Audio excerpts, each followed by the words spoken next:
In the meantime, is al-Qaeda making a comeback? An ominous development in the war on terror.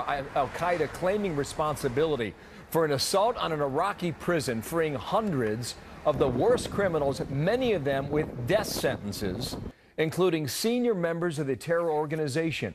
The deadly raid taking place at Iraq's notorious Abu Ghraib prison. Ambassador John Bolton is with me now, the former ambassador to the United Nations and a Fox News contributor. And sir, good morning to you.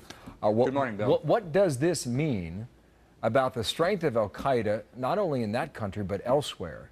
As you look at 500 of the most wanted behind bars, many who were sentenced to die are now free. Well, I think it reflects the growing sectarian conflict inside Iraq itself as the Sunnis become more radicalized in the conflict with the Shia-led government of Prime Minister al-Maliki. And I think it's very bad news. I think it's a reflection on what happens after the United States withdraws militarily and our ability to kind of tamp down some of these sectarian conflicts diminishes. But I think it's also got significant implications worldwide. The al-Qaeda in Iraq franchise was probably the biggest. It was considered al-Qaeda's central front in the war against the West before the Bush administration surge in 2007 and 8. And I think that if Iraq descends into the kind of civil war that we see now in Syria, that this problem, this radicalization, this opportunity for al-Qaeda is only going to get much more serious across the entire Middle East. Even if we were still there in great numbers, what kind of numbers would the U.S. have had to keep there to prevent incidents like this?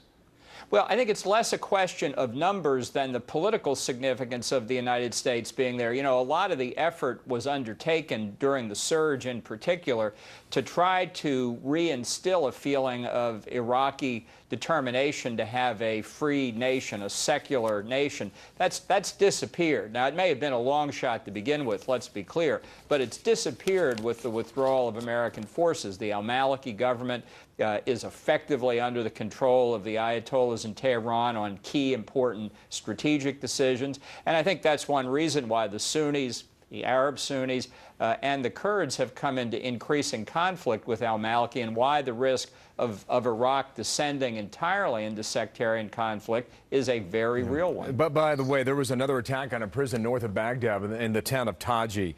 That was repelled by the government forces of Iraq that we largely have trained.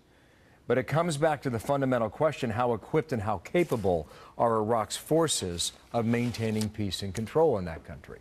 Do we know that? Well, some are well trained, but I think the real risk is that forces that are nominally part of the army or the police force of Iraq itself are really thinly disguised Shia militias under al-Maliki's political control and under the influence of Muqtada al-Sadr, of the Iranians, of a variety of Shia organizations, just as on the Sunni side they're increasingly susceptible to al-Qaeda.